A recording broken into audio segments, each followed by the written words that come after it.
aquel tiempo, habiendo expulsado Jesús a un demonio, algunos de entre la multitud dijeron: por arte de Belcebú, el príncipe de los demonios, echa los demonios. Otros, para ponerlo a prueba, le pedían un signo del cielo. Él, conociendo sus pensamientos, les dijo: todo reino dividido contra sí mismo va a la ruina y cae casa sobre casa. Si pues también Satanás se ha dividido contra sí mismo, ¿cómo se mantendrá su reino? Pues vosotros decís que yo echo los demonios con el poder de Belcebú. Pero si yo echo los demonios con el poder de Belcebú, vuestros hijos, ¿por arte de quién los echan? Por eso, ellos mismos serán vuestros jueces. Pero si yo echo los demonios con el dedo de Dios, entonces es que el reino de Dios ha llegado a vosotros. Cuando un hombre fuerte y bien armado guarda su palacio, sus bienes están seguros, pero cuando otro más fuerte lo asalta y lo vence, le quita las armas de que se fiaba y reparte su botín. El que no está conmigo, está contra mí. El que no recoge conmigo, desparrama. Cuando el espíritu inmundo sale de un hombre, da vueltas por lugares áridos buscando un sitio para descansar, y al no encontrarlo dice: volveré a mi casa de donde salí. Al volver se la encuentra barrida y arreglada. Entonces va y toma otros 7 espíritus peores que él y se mete a vivir allí. Y el final de aquel hombre resulta peor que el principio. Palabra del Señor. Gloria a ti, Señor Jesús. Como siempre, hay tantas enseñanzas en cualquier fragmento, por pequeño que sea, del Evangelio.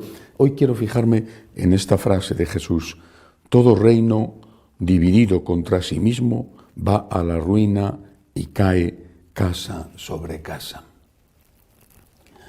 Cuando nuestro Señor terminó la última cena y estaba ya para salir hacia el Monte de los Olivos, iniciar así su pasión, tiene lugar una oración en voz alta, larga oración que recoge San Juan. Dentro de esa oración está lo que se llama el testamento de Jesús. Padre, que todos sean uno, le dice Jesús, repito en voz alta para que le oigan, que todos sean uno como tú y yo somos uno, para que el mundo crea que tú me has enviado. Sin unidad no puede haber evangelización. Esto es nada menos que el último deseo de Jesús, que todos sean uno. Lo dice de otra manera, o lo había dicho de otra manera antes, tal y como recogió hoy el Evangelio. Un reino en guerra civil se derrumba casa tras casa. Si hay división, hay ruina. Si hay unidad, hay evangelización. Y ahora examinemos todo, empezando por nuestro círculo más íntimo, es decir, nuestra alma. ¿Hay unidad? Porque si no hay unidad, es decir, si no estamos intentando practicar aquello en lo que creemos, estamos divididos. Eso es una enfermedad que nos destruye por dentro. Si no somos capaces, por lo menos, de intentarlo honestamente, entramos en una esquizofrenia espiritual. Un viejo dicho español afirma: si no piensas como vives, si no vives como piensas, terminarás por pensar como vives. Les pasa a muchos. Primero han dejado de vivir como pensaban y luego han terminado por cambiar la forma de pensar para no sentir esa división interior. Miramos después a la familia. La familia necesita la unidad. ¿Cómo se va a educar bien a los hijos? ¿Cómo se van a aprovechar los recursos que a veces son tan pocos para poder sacar adelante a la familia si la tienes dividida o trividida? Es decir, si tienes 2, 3 familias, ¿cómo vas a poder sacar adelante esas 2 o 3 familias con los pocos recursos que tienes? Una familia dividida es una familia ya derrotada. Pero la unidad en el alma en la familia exige pagar un precio. La unidad es algo tan importante, tan necesario e imprescindible, que no se nos da gratis. Hay que pagar un precio. El precio de la unidad en el alma es la coherencia o el arrepentimiento. El precio de la unidad en la familia es el perdón, la paciencia, la caridad, la generosidad. Si miramos en el tercer círculo, por ejemplo, nuestra familia espiritual, la Iglesia, vemos exactamente lo mismo. Una iglesia dividida es una iglesia que se derrumba y comprobamos las consecuencias, pero no nos damos cuenta de cuáles son las causas. Vemos las consecuencias, cada vez va menos gente a misa, pero ¿cuáles son las causas? ¿Por qué no ha sido posible transmitir la fe en la familia? Quizá porque la familia, puede ser, algún caso al menos, no vivía una verdadera fe, era más un cumplimiento tradicional, puede ser. Pero también hay otros casos distintos. ¿Cuántos jóvenes han perdido la fe en colegios de religiosos? O en parroquias. Y no me refiero solo a los casos extremos de los abusos sexuales. A veces tienes la impresión de que te cambias de parroquia y te cambias de iglesia.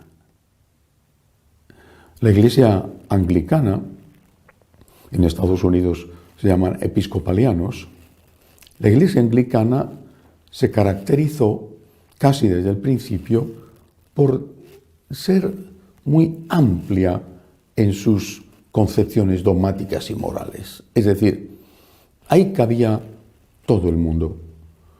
Cabía todo el mundo. En la iglesia anglicana está lo que se llama la High Church, aquel movimiento de Oxford que después de él, o fruto de él, el más tarde cardenal Newman se hizo católico y que veneraba la liturgia tal y como la Iglesia la había entendido siempre, incluso creía en la confesión y en la presencia real de Cristo en la Eucaristía.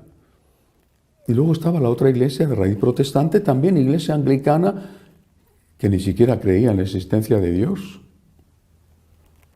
Pero todos eran anglicanos. Tú puedes creer lo que quieras. Eso no puede ser en la Iglesia Católica, porque la Iglesia Católica es una santa, católica y apostólica. La primera nota distintiva de la Iglesia Católica es que sea una.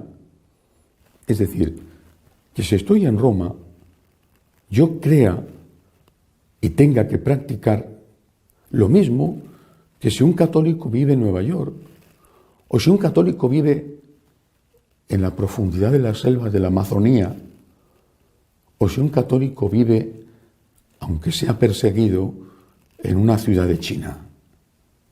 Tengo que creer lo mismo y tengo que intentar practicar lo mismo. No puede haber muchas iglesias católicas dentro de la Iglesia Católica. Pues para mí esto no es pecado. Pues para mí esto se puede hacer. No, para mí esto es gravísimo. Hombre, pues depende. No, esto no depende. Sí, según las circunstancias. No puede haber circunstancias que justifiquen eso. En una Iglesia Católica que se ha protestantizado, y no me refiero a que el dogma haya cambiado, al menos todavía. Me refiero a que se ha protestantizado porque hay muchas iglesias católicas. Y esa es una característica típica del protestantismo, que a veces daba lugar a una iglesia nueva, diferente, se llamaba de otra manera. Los metodistas surgen como reforma de los anglicanos, por ejemplo. O los anabaptistas como una reforma o una escisión de los luteranos. Otras veces no, otras veces se quedaba dentro de esa iglesia, pero era distinta. Creía en otra cosa, casi según el pastor o según el párroco, utilizando nuestro concepto. Eso no es posible en la Iglesia Católica. No se puede, repito, creer en esta parroquia en la presencia real de la Eucaristía, en la virginidad de María en cualquier momento de su existencia terrena y celestial, por supuesto. No se puede creer en la infalibilidad del Papa, no se puede creer que no se puede comulgar en pecado mortal. Y en la parroquia que hay a 200 metros de tu casa, se da de comulgar al que quiera ir, no pasa nada, o se bendicen uniones en contra de lo que ha enseñado siempre la Iglesia, o la Eucaristía se celebra como el cura quiere y no como quiere la liturgia católica, y así todo lo demás. No puede ser. Si hay una Iglesia católica, si existe todavía la Iglesia católica, es porque es una. Y yo, vaya donde vaya, al margen del idioma, me encuentro con la misma fe, con el mismo dogma, con la misma moral. Si el alma está dividida, o si la familia está dividida, o si la Iglesia está dividida, se derrumba casa tras casa. Esta es la causa. Lo otro son consecuencias. Pero hasta que no resolvamos la causa, hasta que no encontremos la raíz, el virus, la bacteria que está causando la enfermedad, no podremos encontrar la curación que necesitamos. Que así sea.